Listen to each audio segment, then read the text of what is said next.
What is up, guys? It is Clifton Land here with YuGiOh Gaming, and we are here with YuGiOh. And what did you just do? I got top 4 at the YuGiOh Gaming 3v3. I played Unchained. I didn't drop a single match, and I only lost 2 games the whole day. I only lost 1 game at locals the day prior. So yeah, the deck's kind of crazy. I guess I'll do shoutouts real quick. So shoutouts to Clifton and Eli, my teammates for the 3v3. Shoutouts to YuGiOh Gaming, my team, CM Games, who hosted the event also, my local shop, TTD, and yeah, everyone else I test with, Austin Long, Zach Williamson, what else I'm forgetting? I'm gonna forget someone. We always do. Yeah, we always do. It'll be all right. Let's get into it, my man. Alright, so I played Unchained. Overall, how did the deck feel? This deck feels amazing. It kind of reminds me of Sword Soul, how it's like a 2-card combo deck for the most part, and like it pushes through a lot of interactions and just like kills your opponent like almost every time. Do you think it's tier 1, tier 2, in between? Definitely better than Rogue? It's definitely better than a Rogue deck. I'd say it's probably like somewhere around like high tier 2, tier 1.5, something like that. For sure. Like it's around, it's around like the top decks, I would say. So I played 3 Tour Guide and the 1 Rhino Warrior. This is like kind of a debate in like the Unchained community, whether you play this or not. But Unchained community, I like that. it's a 1-card combo, and it's like the only way you can like really play through Nib is like doing your like 1-card combo and then having Engine to like play through Nib afterwards. Does the deck normal summon a lot normally? Not really. So like you're not missing out a whole lot. The only thing you would play otherwise is like more Rakia, and that's just like not doing as much as Tour Guide does by itself.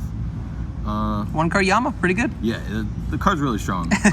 Drawing Rhino Warrior kind of sucks sometimes, but like Tour Guide is so strong that it's worthwhile. 3 Shavara is the new card, absolutely broken, literal custom card. You think this is better or Yama? It's hard to say. They're both good. They're both like this is just the main deck counterpart to Yama's, how broken they are. Yeah, he like pops a card, summons himself when he's sent to the grave by any means. It doesn't have to be destroyed. He sets an Unchained spell trap from your deck, so it just like accesses your engine, and like he's a quick effect to pop too, so you can dodge like targeting effects on like Tour Guide and stuff. So it's like really important. You have to play 3, and it's also important to use a 6. So I played 3 Aruha. This is the other guy that summons himself from your hand. He locks you into Fiends. The whole deck's pretty much Fiends, so you don't really like worry about that too much. But this is like the second best extender. He's really good to start with too, probably better than Shavara in a lot of cases, because when he's popped, he summons one from deck. So like you ideally want to like start with him and then Shavara pop him to like play around stuff. And then since I played Tour Guide, I only played 1 of this and 1 of this. In the pure builds without Tour Guide, you play more of these, probably like 2 or 3 of this and 2 of this. That's like the only thing I don't like about Tour Guide, is it makes this card specifically into a brick, whereas like if you play multiple copies, you can just like hold it and it's like a follow-up card on your next turn.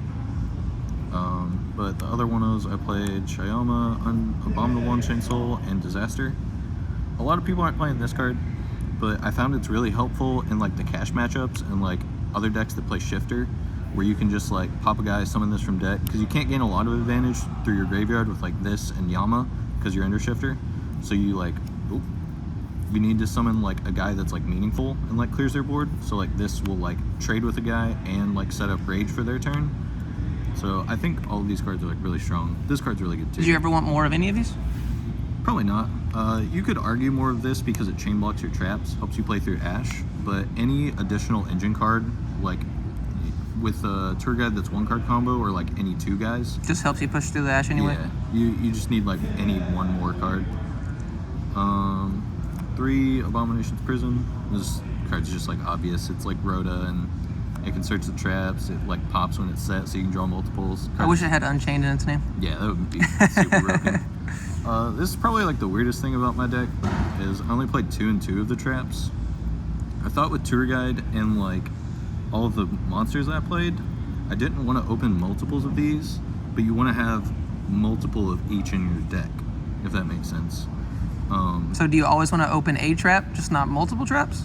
You don't always want to open a trap. You just want to open a combination of engine cards. So like you don't want to open like double trap. Yeah. Like double trap is bad, but like trap plus any guy is good. So like you don't want to, like, I think play 5.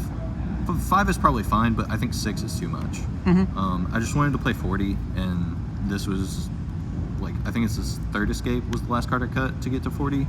So yeah, you could also argue to play the third chamber instead of the third of this, because this is like more guaranteed follow-up, and this card doesn't like really do anything once you get your board broken. But your board's kind of an FTK, so it doesn't matter a whole lot. Consistency, prosperity, you need it. The deck's just like, you play a lot of engine cards, but you need 2 of them or tour guide to do anything. So like you need the extra consistency boost, and it just like digs for like broken non-engine cards. And the non-engine is like probably like the spiciest part of my deck, I guess. 3 Ash, not spicy, but you know, should be in every deck. Same with Imperm. Spells and traps are also slightly better in this deck because you can pop them to summon your guys, and sometimes that comes up in like random combos. If you have to like normal an Ash and like pop a spell trap to like summon Shavara and like combo. I played 3 book and 6 books. I think these cards are like the best defensive cards in general right now, because like Cash and Pearly are the best decks. Just like booking or Eyes Heart, or like booking the Pearly guy when they target it with Leap is just like the strongest interaction I think you can have in that matchup. So I wanted to like max on these cards. And these also work with Tour Guide to dodge like Imperm Veiler, because you can just like normal Tour Guide, if they Veiler it, you like book it, summon Rhino from deck, and then you can pop this with Aruha or Shavara and just keep comboing off. So these are really good. And then another card that is sort of like that I played was 3 Offerings to the Doomed. I got this from some dude who topped I think he won a case tournament. The Unchained community. Yeah. And it's pretty cool because it like does the same thing books do versus Eyes Heart and Pearlies. The Pearly guy gets to like add back his you know, like Pearly spells and like summon a guy from deck via street. But like, if he's dead, it doesn't matter if you kill him. And skipping your draw phase as well doesn't matter if you kill them. But it's also like an engine card, like a pseudo engine card, and that you can like pop your own guys to like, you know, do stuff, and like you can pop Tour Guide to dodge Emperor and Veiler and like pop off. So this card was really good for me. I really like it so far. I didn't play Thrust. I thought that searching like Herald of the Abyss or something was like not value enough versus Pearly. you can search Abomination's Prison and stuff too. Yeah, I thought that card would be insane. Thrust is nice in the deck. I just don't think it's good enough in like the meta right now to justify playing. Tokens, shout out twice. Extra deck, I played 2 Yama. Did you ever need 3? That card's crazy. You don't need 3. The only time it comes up is versus Cash if the Unicorn rip one. But usually they're gonna rip Zeus because that card's like threatening, and if they're not watching my deck profile right now, or they don't think that I changed it, then they don't know that I don't play talents. So. But yeah, pretty much that's all you need. 2 Rage. You need 2 for if you get Nibiru'd and you have to like pop your own guys and like summon another guy after you get nibbed, you link with the nib token and like suck up their nib to make the second Rage. It's like a weird scenario, but it comes up. Muckracker, Azalea. These are like the Rage, Anguish, and Disaster targets. Yeah, because you said most of the Fiend locks you, and she's a machine, so. But the like Rage and the guys that link with your opponent's cards. This is what you make usually, or you only have to make a dark link. Okay. So you can make like this, or like you make Anguish a lot of the time too.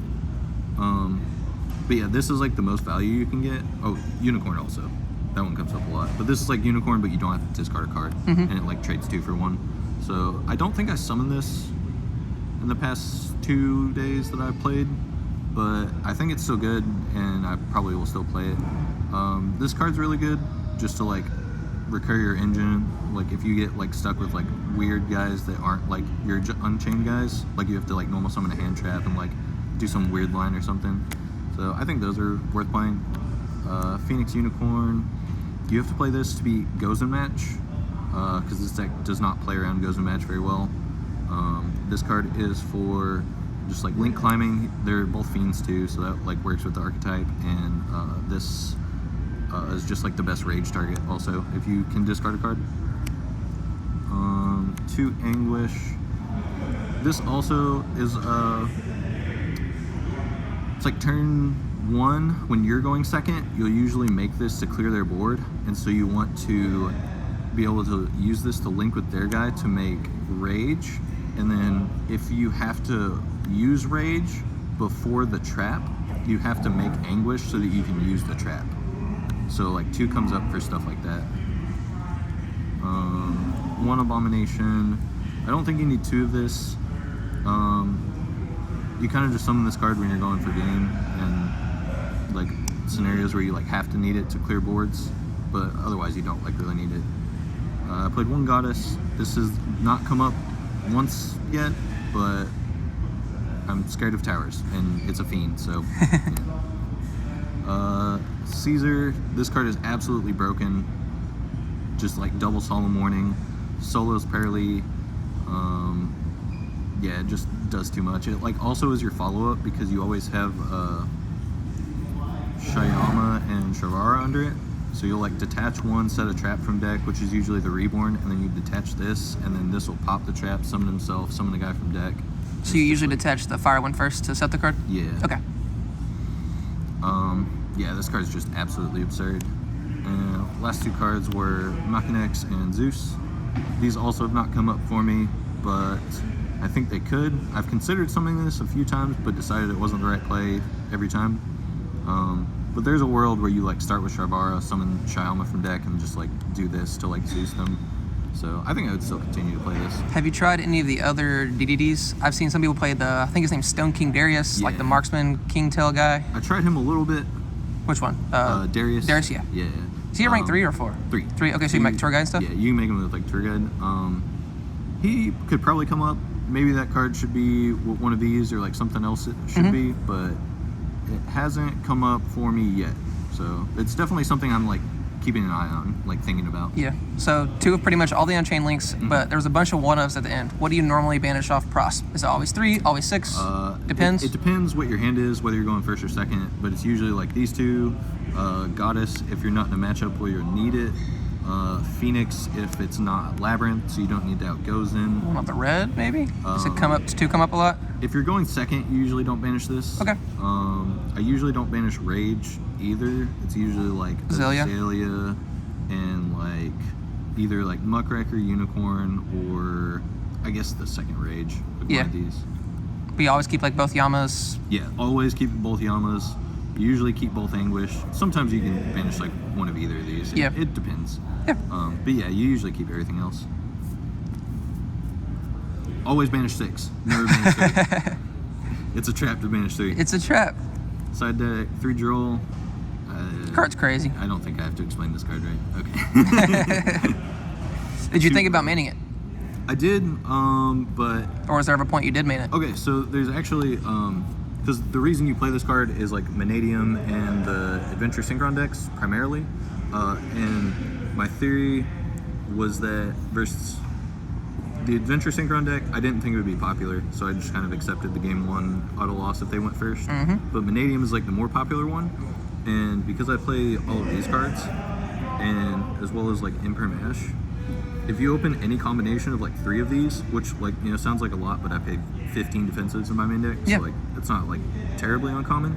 You can stop getting FTK'd because you can fire these off in the draw phase because they can't chain Crimson Dragon to summon Calamities because Calamity missed timing. So like I thought I was well enough off game 1 if I lost the roll that it would be fine. So this was mostly just to like guarantee the like game 2 or 3 win. Yeah. And I drew it a few times. It was solid. The card's really good. 2 Bell. This is mostly for like Labyrinth. Mathmech's not too popular anymore. So that was pretty much the reason why I played 2. The card that was the 3rd one was Called By. Because this deck like can have a problem with Ash. You can usually play through it, but it's, you know, Called By is Called By, so it's better to have that than get Ashed. So I think I would continue to play this ratio instead of 3 Bell, unless Labyrinth becomes like significantly more popular. I guess these are like the weirder cards. There's 3 Xyz Encore.